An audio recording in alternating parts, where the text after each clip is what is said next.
Beralih ke sorotan lainnya, Saudara, ke kasus dugaan pemerasan polisi terhadap warga negara asing Malaysia. Divisi Propam Polri memeriksa 18 oknum polisi yang diduga memeras sejumlah penonton konser musik Jakarta Warehouse Project asal Malaysia. Kadif Propam Polri Irjen Abdul Karim bilang ke-18 oknum polisi yang diduga memeras warga Malaysia penonton konser DWP telah menjalani penempatan khusus atau patsus di Propam Mabes Polri Jakarta. Div Propam Mabes Polri juga masih dalami motif belasan oknum polisi ini. Kadif Propam juga menjelaskan jumlah korban pemerasan 18 polisi tidak sebanyak yang diberitakan selama ini.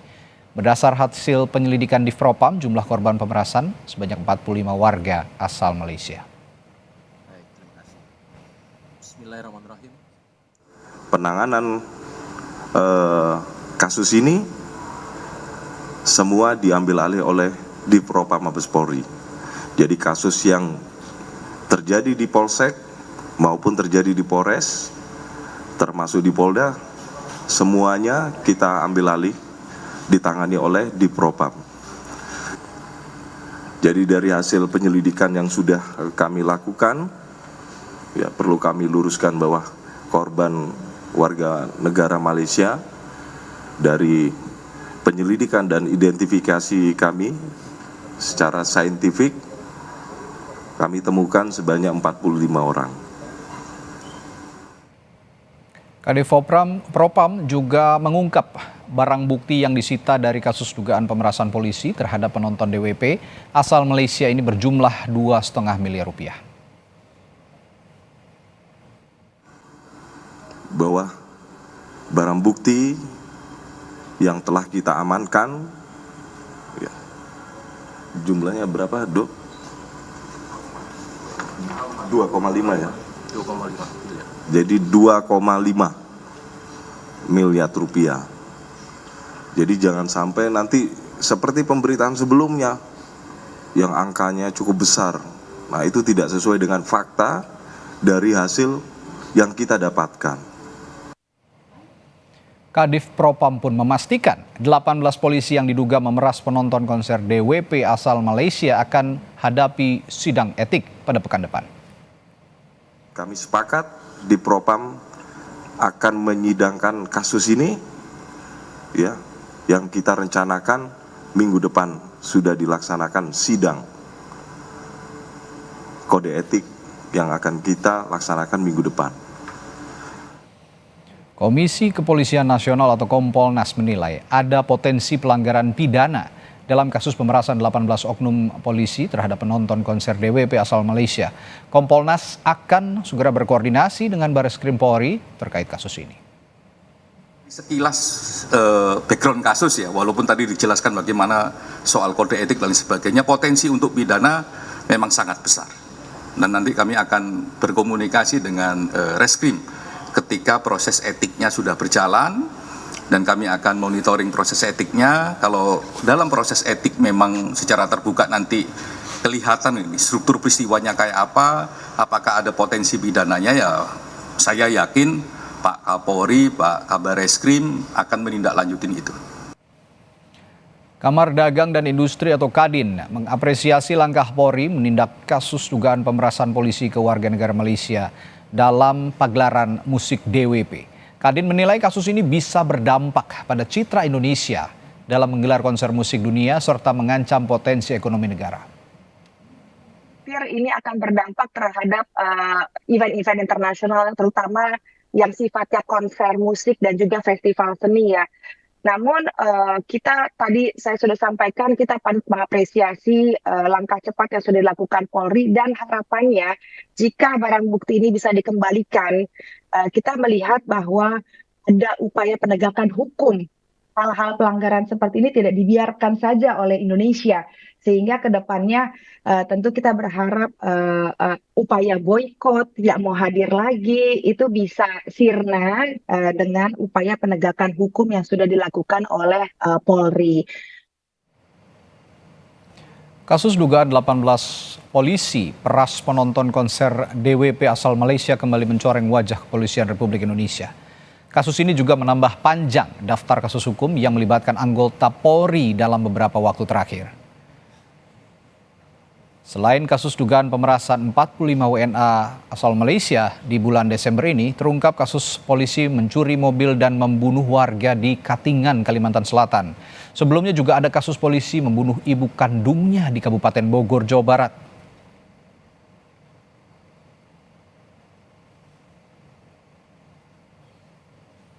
Di bulan November lalu juga banyak kasus hukum yang melibatkan anggota kepolisian yang menjadi sorotan masyarakat. Di Semarang, Jawa Tengah misalnya, ada kasus anggota polisi menembak siswa SMK.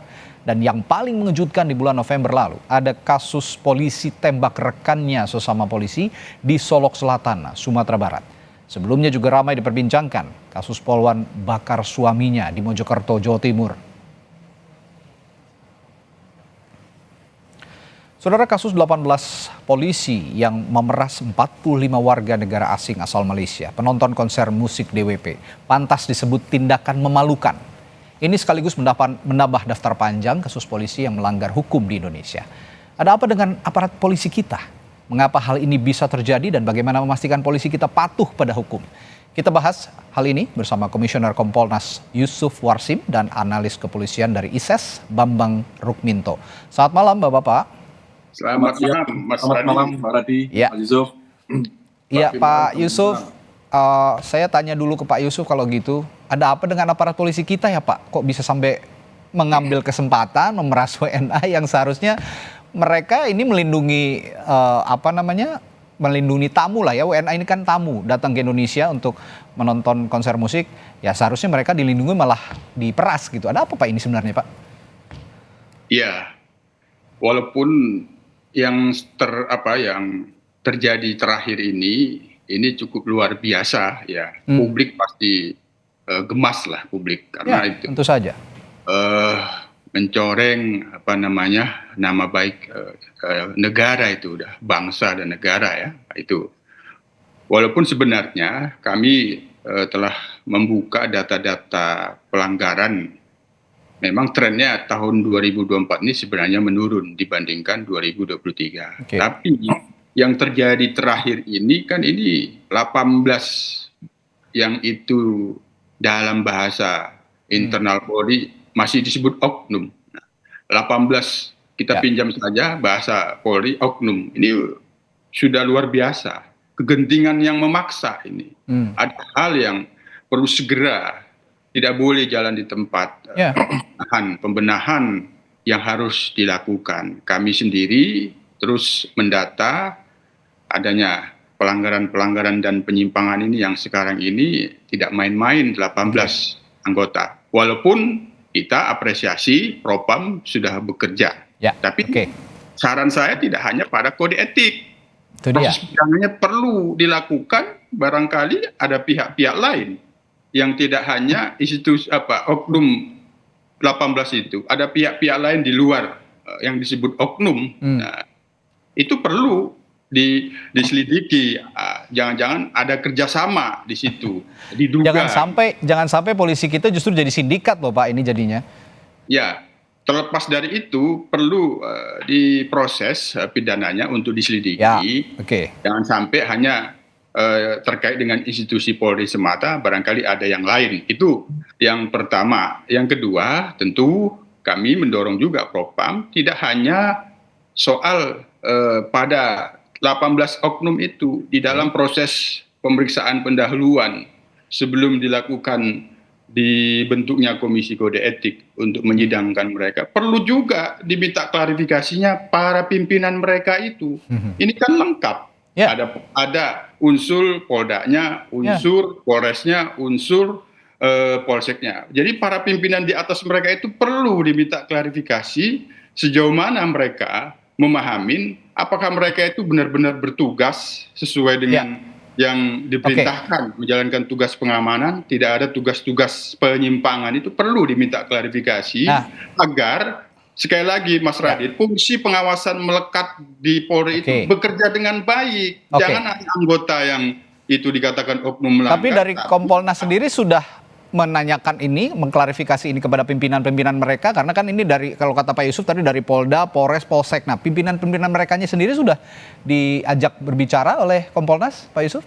Secara umum, yang bisa menjangkau langsung untuk meminta klarifikasi itu kan Propam. Kami secara umum kemarin itu bertemu dengan Propam itu agar Propam mendorong, memastikan fungsi pengawasan melekat pimpinan kepada bawahannya itu bekerja optimal. Maka ketika ada kasus seperti ini, pimpinan-pimpinannya itu diminta klarifikasi. Itu.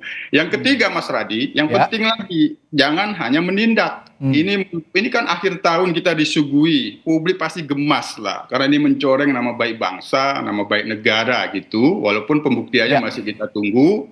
Ke depan ini jangka pendek, pimpinan Polri di setiap tingkatan, Polda, Polres, Polsek itu segera lakukan audit etika kepada personil. Apabila di dalam audit etika itu ditemukan ketidaklayakan, ya sudah, disuruh mundur saja jadi anggota Polri. Itu kira-kira. Baik, saya ke Pak Bambang. Pak Bambang, ini kan sebenarnya ya, kalau kita mau berkaca pada kasus-kasus yang melibatkan anggota polisi, bukan pertama kali terjadi. Cuman kok makin kesini, kadarnya kok makin dalam tanda kutip membahayakan sebenarnya. Ini jadi warning alert ya bagi institusi Polri sebenarnya. Nah, saya ingin tanyakan ke Pak Bambang, dari beberapa kasus yang melibatkan anggota polisi, yang terakhir adalah yang kita tahu bahwa anggota polisi diduga memeras gitu ya, warga negara asing. Kalau kata Pak Yusuf tadi kan ini seharusnya pimpinan-pimpinannya juga harus diklarifikasi. Kalau dari Isa sendiri, Anda melihat pimpinannya tahu nggak sebenarnya apa yang anak buahnya lakukan sebenarnya di institusi Polri ini? Iya, saya melihatnya ini bukan sekedar oknum ya, tapi 18 orang ini adalah kelompok. Ya, itu yang tadi saya bilang, jangan sampai jadi sindikat. Iya, sebuah kelompok itu bergerak tentu ada yang mengorganisasi gitu. Ya. Artinya kalau fungsi kontrol dan pengawasan di kepolisian itu berjalan dengan benar, ini tidak mungkin terjadi. Dan pimpinannya ini memiliki integritas, memiliki etika, dan memahami peraturan-peraturan yang sudah diterbitkan di kepolisian, tentu ini tidak terjadi. Tapi faktanya kan ini terjadi, dan kasus di DWP ini adalah puncak gunung es, karena ini terbuka karena yang speak up adalah warga negara asing. Tetapi di kasus-kasus di internal untuk yang menyeret warga negara Indonesia, ini tentu sulit untuk mereka speak up gitu, karena warga negara asing lebih independen, mungkin lebih tidak terintimidasi lah dengan kekuasaan atau kewenangan kepolisian kita seperti itu. Makanya kalau mengapa ini terus terjadi, saya melihat karena tidak ada konsistensi dari pucuk pimpinan kepolisian dalam menegakkan peraturannya sendiri. Peraturan tentang etik, disiplin itu sudah ada. Peraturan terkait dengan pengawasan melekat itu juga sudah ada, tapi faktanya kan tidak dilaksanakan gitu loh. Dan seringkali kepolisian permisif terhadap pelanggaran-pelanggaran. Kita masyarakat tentu juga melihat bagaimana seseorang yang sudah melanggar etik, bahkan melanggar pidana, masih diakomodasi di kepolisian, bahkan dipromosikan. Ini tentu menjadi pelajaran bagi mereka, oknum-oknum lain, untuk tidak mematuhi peraturan di internal kepolisian. Pak Bambang, kalau kita fokus pada kasus ini kan sebenarnya yang banyak terlibat dalam tanda kutip adalah oknum polisi dari Direktorat Narkoba begitu.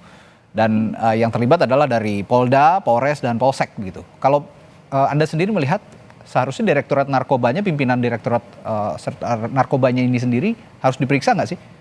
Iya, bukan keharusan lagi, tapi ini wajib sesuai dengan peraturan Kapolri 2 tahun 2022 tentang pengawasan melekat. Personil yang melakukan pelanggaran, pimpinan dua tingkat ke atas itu harus diperiksa. Tadi sudah saya sampaikan bahwa ini bukan oknum, tapi kelompok, yang artinya ada yang mengkoordinasi, ada yang ada berbagi peran di situ. Dan pimpinannya pasti mengetahui bagaimana perilaku anggota saat peristiwa itu terjadi. Pak Yusuf, kalau gitu ada dorongan juga berarti dari Direktorat Narkoba Polda Metro Jaya ini agar diperiksa oleh Propam? Ya, kan tadi sudah saya sampaikan, kami itu sudah bertemu sebelum mencuat peristiwa ini dalam rangka menjaga kehormatan, menjaga etika. Kami bertemu Propam beberapa waktu lalu, saya sampaikan, saya minta Propam memastikan fungsi pengawasan melekat itu optimal. Karena sesungguhnya itu yang setiap harinya mengawasi anggota yang menjalankan tugas di bawah itu berjalan. Memang Mas Radi, kami juga tentu harus objektif melihat secara komprehensif apa yang menyebabkan adanya oknum-oknum yang melakukan pelanggaran penyimpangan ini. Faktor-faktornya harus kita kenali. Faktor beban kerja, faktor beban keluarga, faktor beban pribadi itu cukup kuat cukup kuat kalau kita analisis mengenal oknum-oknum yang melakukan pelanggaran itu. Nah, tentu ada faktor yang sangat penting, mereka itu bekerja diawasi. Nah, yang bisa mengawasi setiap hari untuk mengenal permasalahan-permasalahan anggota yang di bawah itu ya pimpinan di atasnya. Oleh karena itulah pada saat dibentuknya Perkap tentang pengawasan melekat itu, kami Kompolnas ini memantengi itu. Ini bagus ini barang bagus ini. Memastikan setiap anggota yang di bawah pada setiap pimpinan di tingkatan itu akan bisa mencegah. Oleh karena itu, ya sudah sewajarnya sesuai dengan Perkap itu, pimpinan di atas mereka itu diminta klarifikasinya. Bila perlu dimintai tanggung jawabnya, agar ke depan tidak lagi ada yang dikatakan oknum-oknum yang begitu banyak melakukan pelanggaran. Itu Mas Radi. Pak Yusuf, Anda juga kan tadi sudah berbincang dengan Propam gitu ya, dan pasti Anda juga sudah mengetahui dari 18 ini pangkat mereka apa saja. Ada yang masuk perwira menengah atau sudah masuk perwira nggak Pak dari 18 orang ini? Sementara ini biar kita proses dulu, kalau sudah nanti masuk ke dibentuknya proses Komisi Kode Etik akan diumumkan secara lengkap identitas terduga pelanggarnya agar biar komprehensif saja penjelasannya. Menunggu dari Propam dulu nanti menegakkan proses etiknya dulu ya Pak Yusuf ya. Nah, kalau kemarin kan saya menyimak Pak Anam itu mengatakan ini juga tidak menutupi kemungkinan ada proses pidana terhadap mereka-mereka ini, tapi hal yang berbeda dikatakan oleh Kadif Propam yang mengatakan bahwa kita akan fokus dulu ke etiknya baru nanti dilihat. Ini menimbulkan pertanyaan juga dari publik, karena publik juga cukup kalau dibilang geram gitu ya. Kenapa kok nggak langsung saja ditelusuri ada unsur pidana, artinya paralel etik dengan pidananya dilakukan pemeriksaan. Apakah itu nggak bisa Pak Yusuf?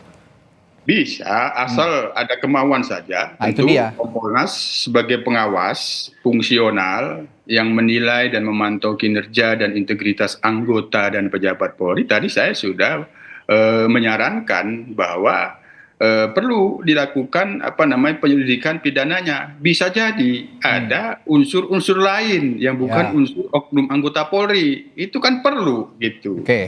Nah, kita juga tanyakan ke Pak Bambang kalau gitu, bagaimana memastikan jalannya kasus ini atau kita sama-sama mengawal agar Polri, Propam Polri juga memproses kasus ini dengan transparan, Pak Bambang. Iya, apa yang disampaikan oleh Mas Yusuf tadi, harus kita dorong juga ya, publik harus melakukan pengawasan dan meminta kepolisian ini benar-benar melakukan penegakan aturan secara transparan, karena ini sudah mencemarkan nama baik bangsa dan negara kita. Tanpa ada transparansi, tanpa ada upaya untuk memintai pertanggungjawaban pada oknum maupun atasan dari mereka yang melakukan pengorganisasian upaya pemerasan ini, tentu ini akan semakin memperburuk citra kepolisian kita di mata internasional seperti itu. Upaya untuk mendorong proses pidana itu tentu harus kita lakukan karena ada indikasi bahwa Komite Kode Etik dan Disiplin di Kepolisian ini seringkali menjadi bunker dari oknum-oknum yang melakukan pelanggaran di internal itu. Makanya proses pidana kalau ada terkait unsur-unsur pidana itu harus segera didorong. Tanpa ada proses pidana, lagi-lagi ini tidak akan memberikan efek jera bagi para personil yang melakukan pelanggaran. Ya, itu jangan sampai juga nanti polisi kita yang harusnya melindungi malah jadi jadi orang yang atau jadi pihak-pihak yang justru menjadi beban untuk masyarakat, karena masyarakat juga takut. Ini yang kita harapkan bersama tentu saja. Baik, terima kasih Pak Bambang Rukminto telah berbagi informasi dan perspektifnya di Sapa Indonesia Malam, juga Pak Yusuf Warsim dari Kompolnas. Terima kasih, sehat selalu Sampai jumpa lagi di lain waktu, Bapak-Bapak. Ya, terima